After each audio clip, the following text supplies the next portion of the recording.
두려워 말라.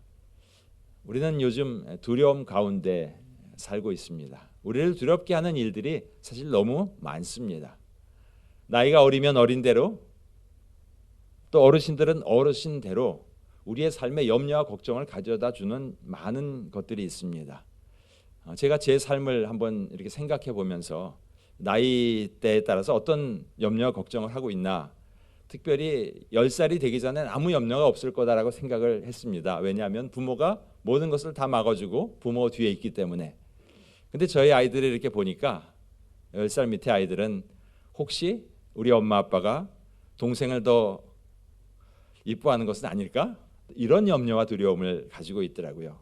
또 10대 때는 시험, 또 이 빨간색으로 표현된 30대, 40대, 50대 대부분의 우리 교회 성도님들이 가지고 있는 그런 염려와 걱정, 두려움. 결혼은 아이는 어떻게 키워야 되나? 집은 장만할 수 있을까? 또 우리 아이들은 앞으로 어떻게 해야 되는가? 나는 앞으로 미래를 어떻게 그림을 그리면서 나아가야 되는가? 가만히 생각해 보니까요, 우리의 인생 자체가 걱정을 만들어내는 공장처럼 매일같이 한 염려가 없어지면, 한 두려움이 없어지면 그 다음 염려, 그 다음 두려움.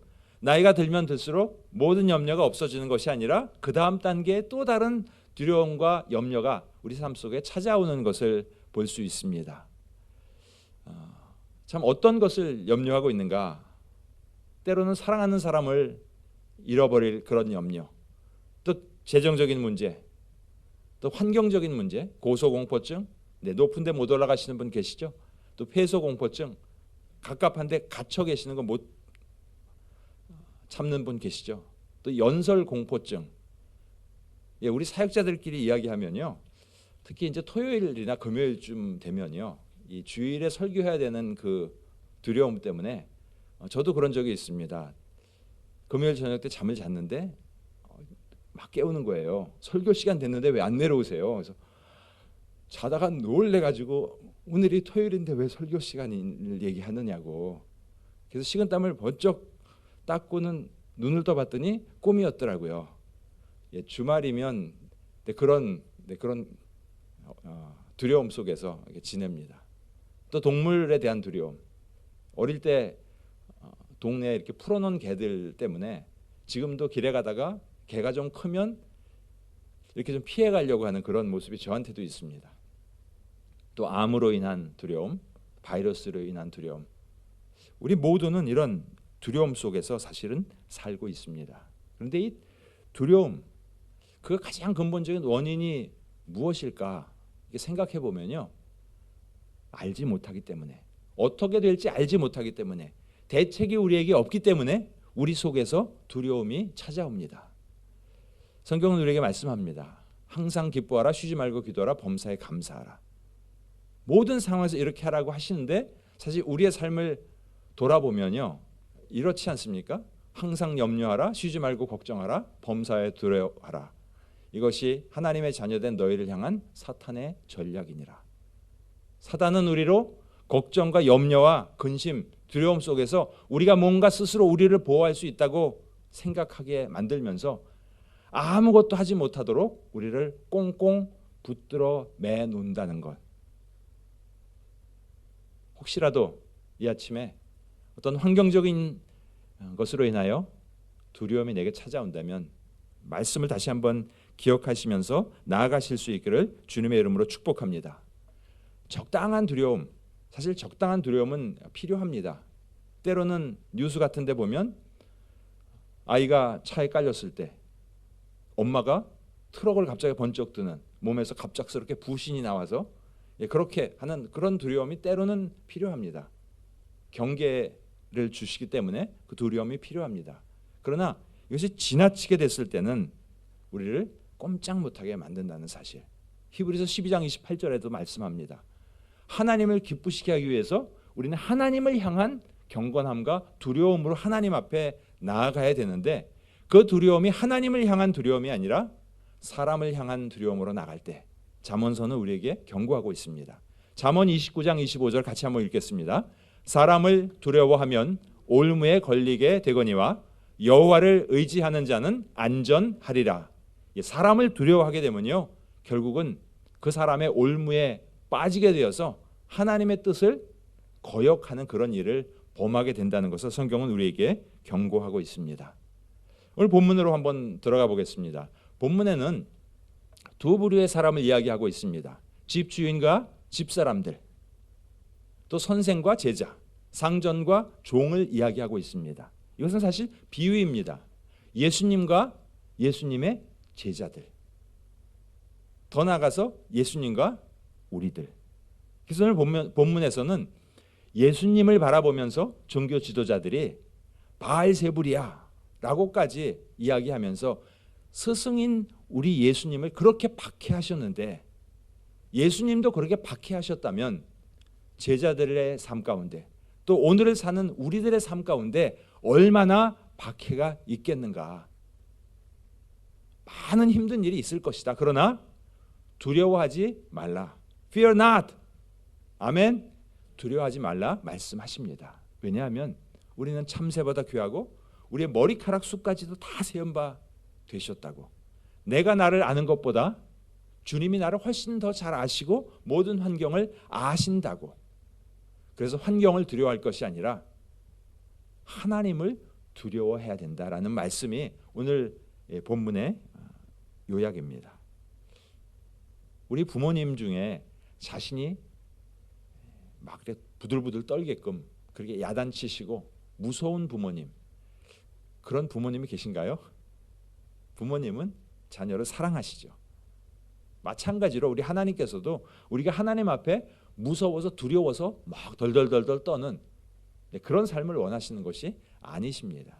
디모데후서 1장 7절에 하나님이 우리에게 주신 것은 두려워하는 마음이 아니라고. 무서워하는 마음이 아니라 하나님이 원하시는 두려움은 하나님을 경외하는 것입니다. 높이는 것입니다. 하나님의 하나님 되심을 인정하는 것입니다. 요한일서 4장 18절에 사랑 안에 두려움이 없다라고. 즉 내 안에 우리 주님이 풍성하게 거하실 때 우리가 두려움을 이겨나갈 수 있다라고 분명히 말씀하고 있습니다. 우리 삶의 두려움은 찾아옵니다. 왜냐하면 사단이 계속해서 우리에게 두려움을 가져다 주기 때문에. 그 두려움은 왜 생기는지, 그리고 그 두려움을 가지고 우리가 살 때 우리 삶에 어떤 결과가 생기는지, 그렇다면 어떻게 우리가 그 두려움을 극복할 수 있는지 우리 말씀을 통해서 함께 나가기 원합니다. 먼저 한번 자신을 좀 돌아보시죠. 내가 지금 현재 두려워하는 것은 어떤 것을 나는 두려워하고 있는가? 첫 번째, 두려움의 원인이 있죠. 왜 우리는 두려울까? 두려움의 여러 원인 중에 몇 가지를 좀 찾아봅니다. 첫 번째 두려움은 죄책감 때문에 생깁니다. 완벽한 환경인 에덴 동산을 아담과 하와에게 만들어 주셨는데 먹지 말라고 하는 선악과를 먹었습니다. 하나님이 주신 말씀을 어겼다 하는 그 죄책감. 그래서 그 하나님을 피하여서 동산나무에 숨었습니다. 우리 하나님께서 찾으시니까 두려워서 숨었다라고 이야기합니다. 아이들이 어릴 때 이렇게 저녁 때 집에 가서 이렇게 아이들의 얼굴을 보면 아이들이 오늘 무슨 사고를 쳤구나 하는 거 금방 알 수 있습니다. 왜냐하면 딱 쳐다보면 이렇게 피하거든요. 그 죄책감 때문에. 영국에서 어떤 분이 정치인들에게 급하게 연락을 하였습니다. 모든 것이 다 들통났으니까 빨리 대피하십시오. 그랬더니 이유도 모르고 영문도 모르는 채 대부분의 정치인들이 그날 저녁부로 다 잠적해졌다는 그런 이야기가 있습니다. 무엇인가 죄를 범할 수 있습니다. 그것으로 인해 죄책감이 생겨집니다.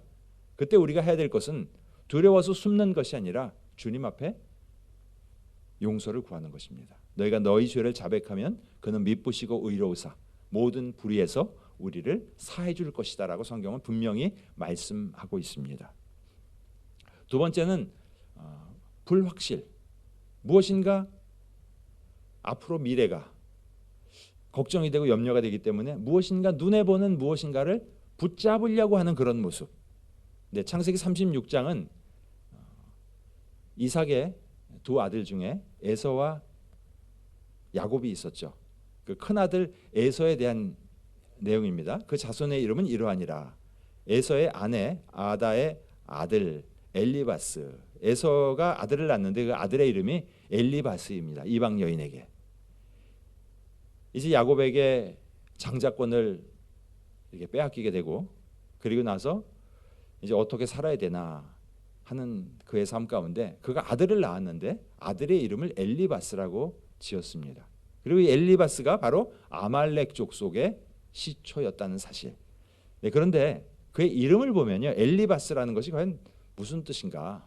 엘리바스라는 그의 이름은 God of Gold, My God is Gold, 즉 금이, 황금, 금이 내 신이다.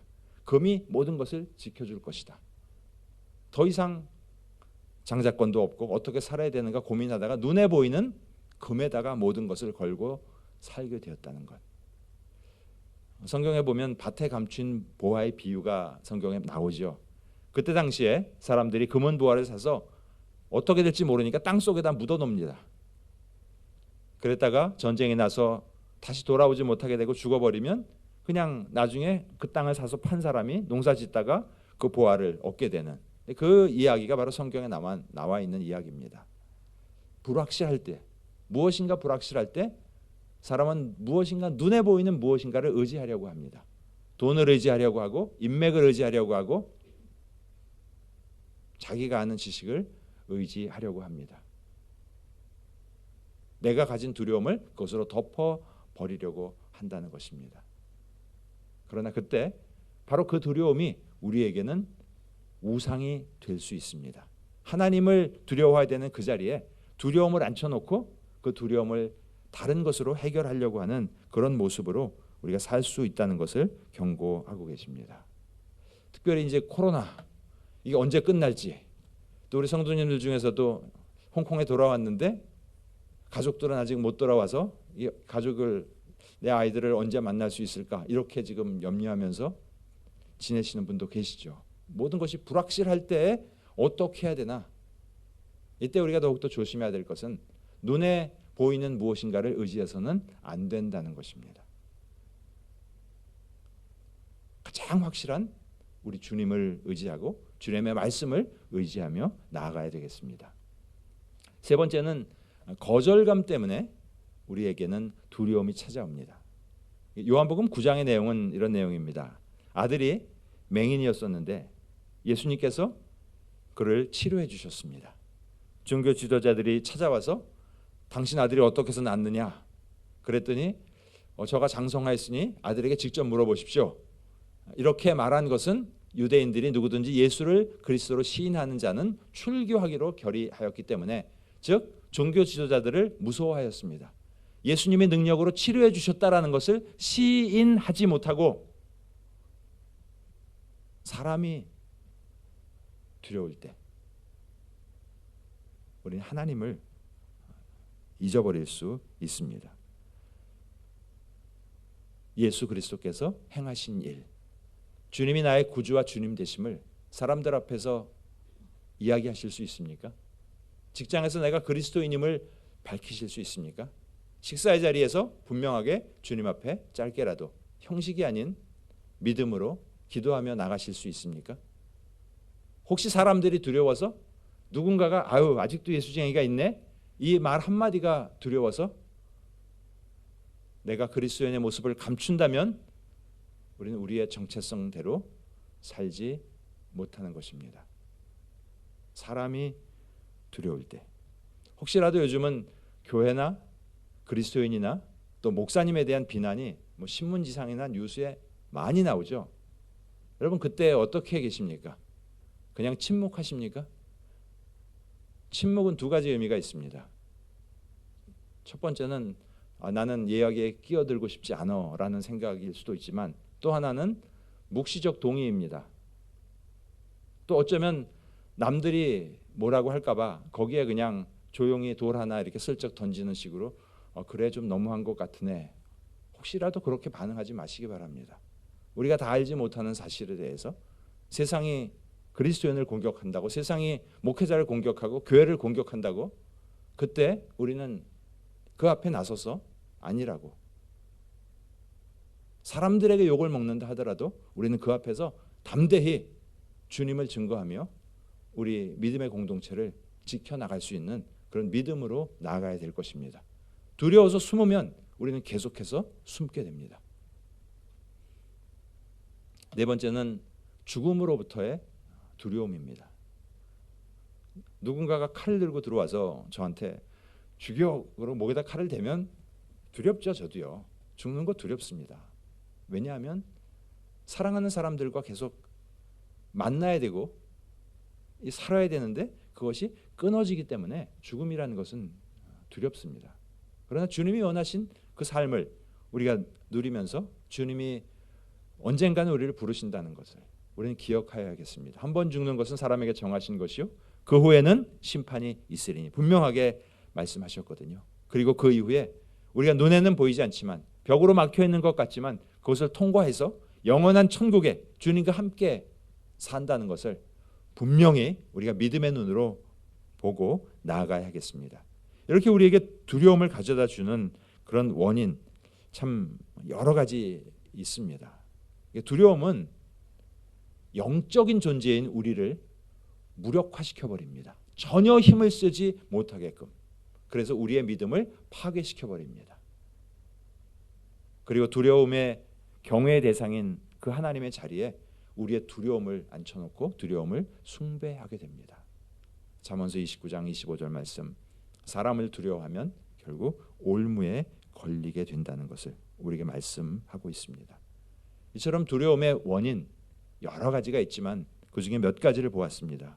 죄책감, 또 미래를 알지 못하는 것, 또 사람들에게 인정받으려고 하는 그런 욕구, 또 이 땅에서의 죽음, 이런 여러 가지 우리에게 두려움을 가져다 주는 원인들은 우리 주변에 언제나 있습니다.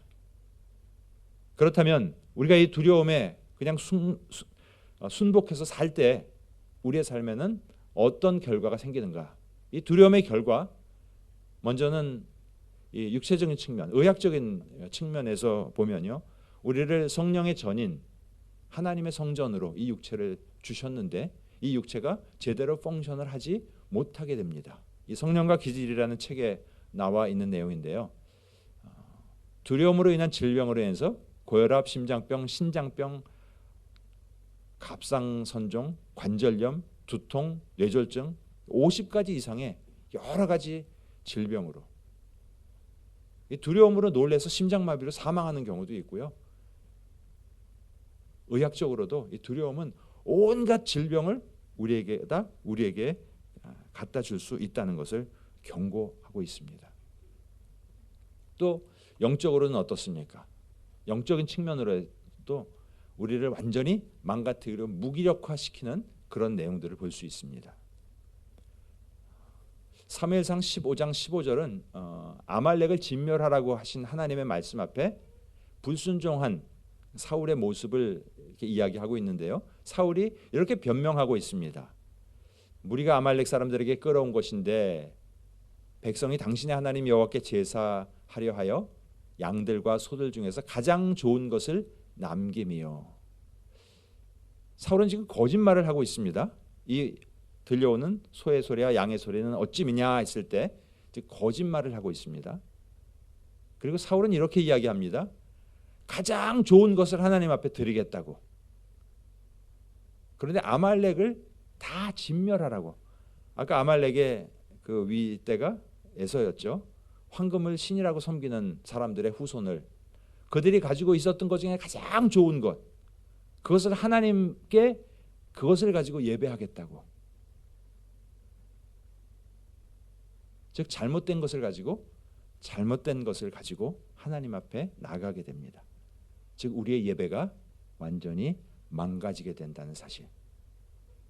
두려움 가운데 사람의 눈치를 보고 그렇게 살 때 우리의 예배가 하나님 앞에 온전히 드려지지 못하게 된다는 것을 경고하고 있습니다.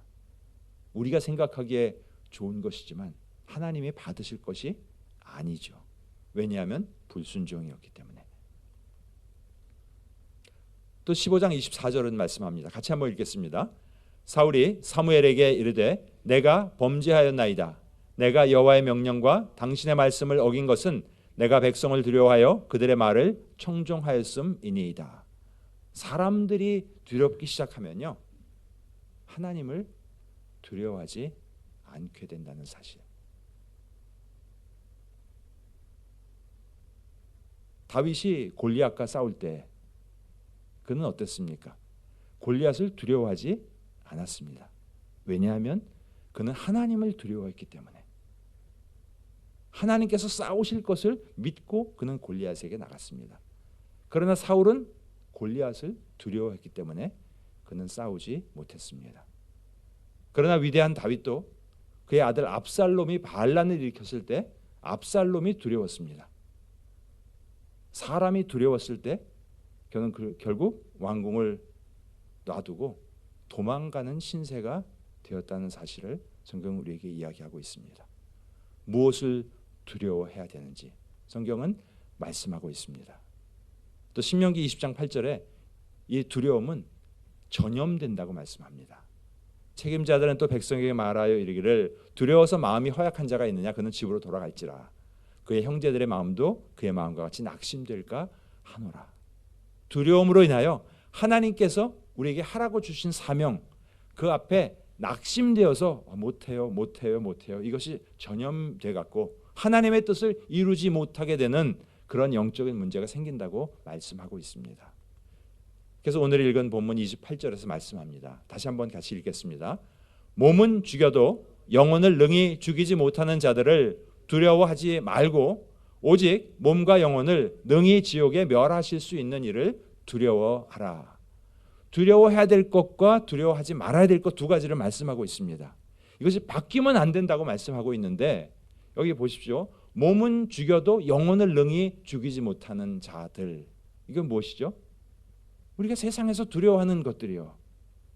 바이러스의 문제, 사탄의 공격의 문제, 영적인 문제, 이런 우리의 삶 속에서 있는 이런 두려움, 이런 것 두려워하지 말라고 말씀합니다.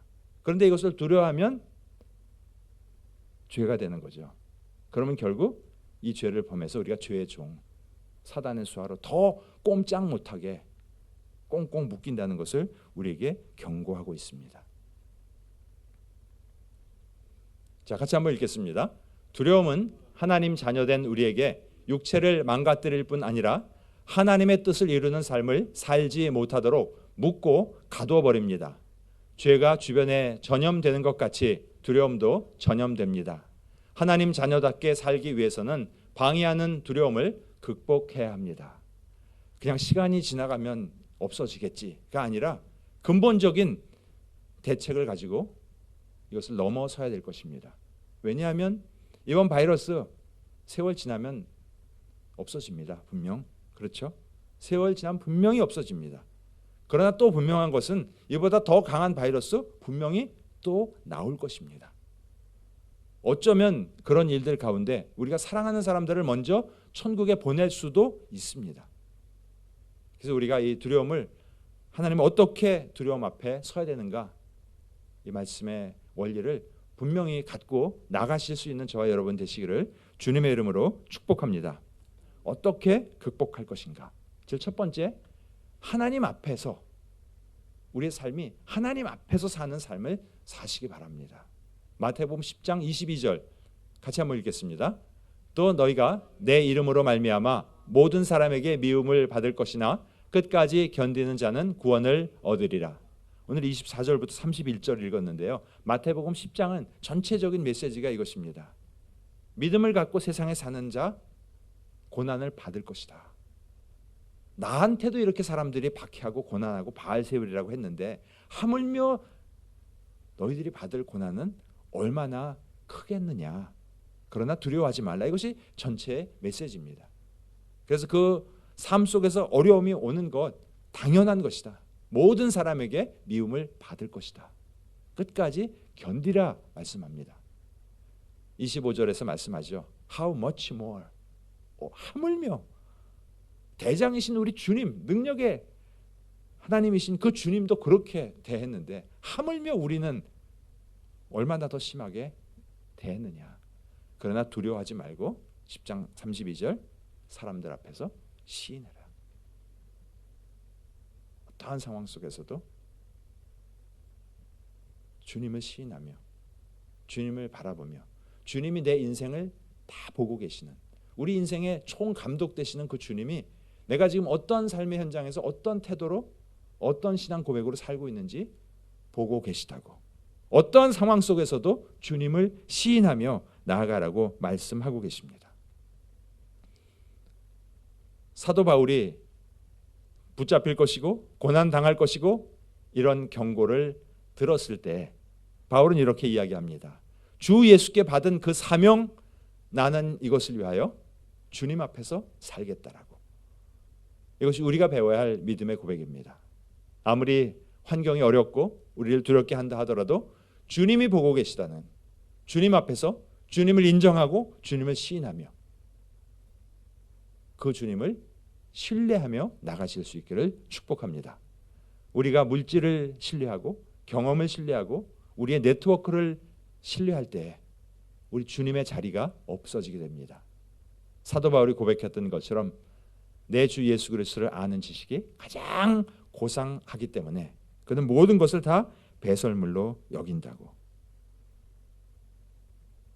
나를 신뢰할 것이 아니고 내 경험을 신뢰할 것이 아니고 주님을 신뢰하라고 말씀합니다. 손해보는 것 같지만 마태복음 19장 29절에 주님은 말씀합니다. 내가 보상할 것이다. 플러스 영생을 상속하리라.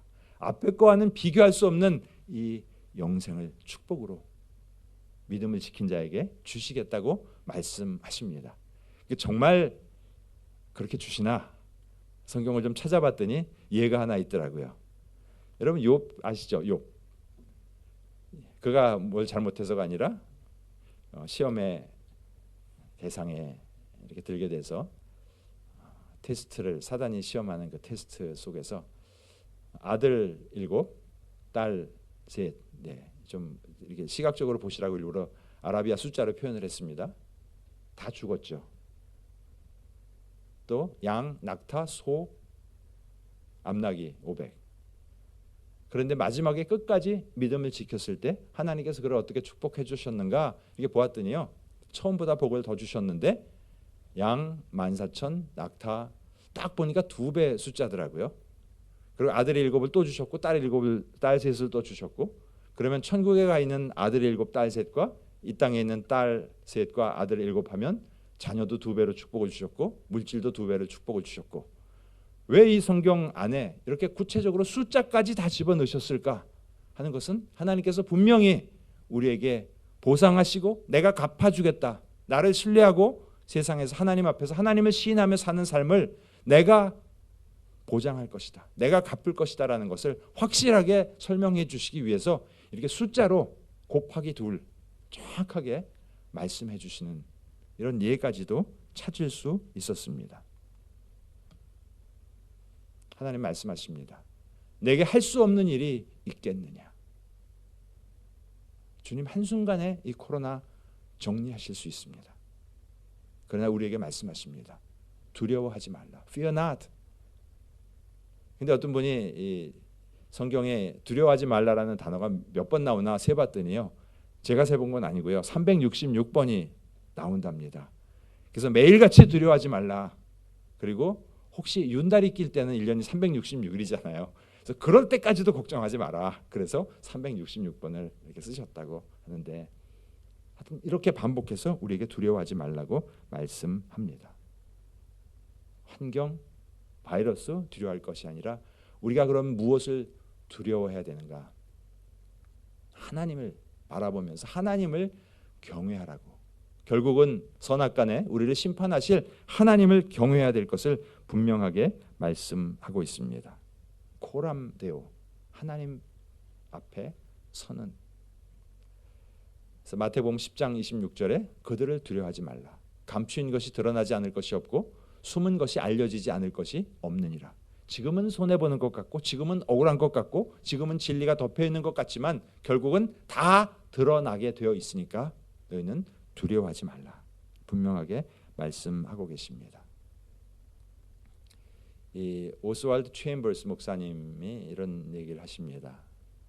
하나님에 대해서 참 괄목할 만한 사실이 있는데, 그것은 우리가 하나님을 두려워한다면 우리는 다른 어떤 것도 두려워하지 않게 됩니다.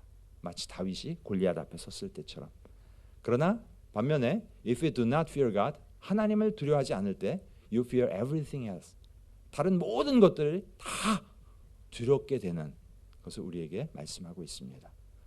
혹시 내 마음속에 어떤 두려움이 찾아온다면 내가 하나님을 두려워하는 것 말고 다른 것을 두려워하고 다른 것을 섬기고 있지는 않은지 우리를 한번 돌아보았으면 합니다.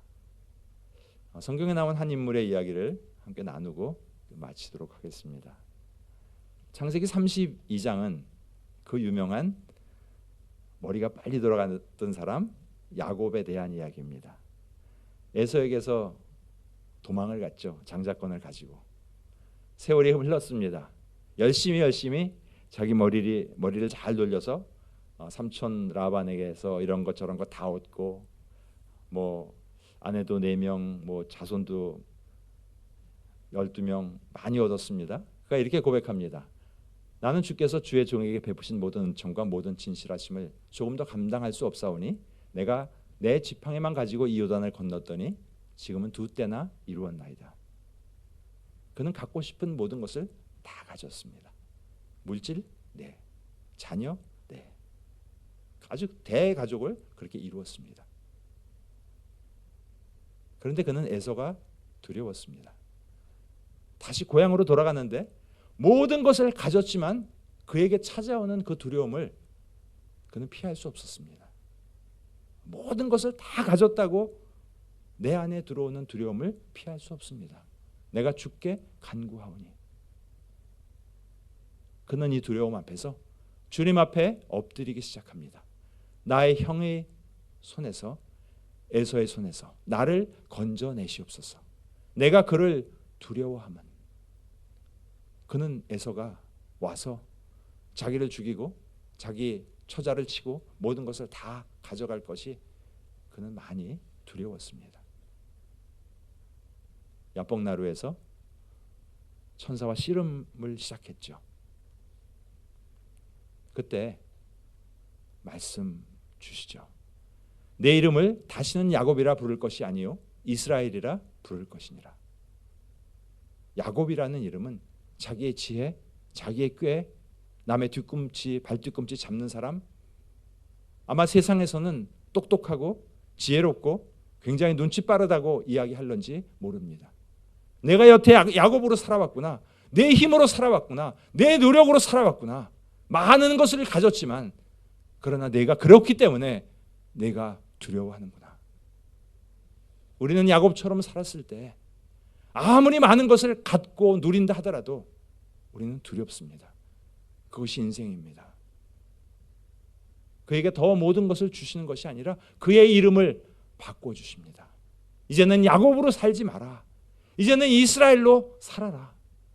이스라엘이라는 그 이름의 의미는 God prevails, God contends, God fights. 하나님께서 싸우시겠다고. 우리의 두려움 속에서 우리가 싸워서 이기려고 하면 우리는 이길 방법이 없습니다. 더 두려움 속으로 들어가게 됩니다. 주님이 싸우시겠다고 선포하십니다. 왜냐하면 그 주님은 보좌에 그의 왕권으로 만유를 다스리시는 능력의 주님이심을 여러분 기억하며 믿음으로 달려나가시기를 주님의 이름으로 축복합니다. 언제 끝날지 모르는 이런 상황 속에 그러나 여전히 모든 것을 아시고 여전히 모든 것을 다스리시고 계시는 우리 주님 앞에 우리의 모든 계획을 맡기며 나갈 때 우리의 두려움에 대한 해독제 주님이 우리에게 주십니다.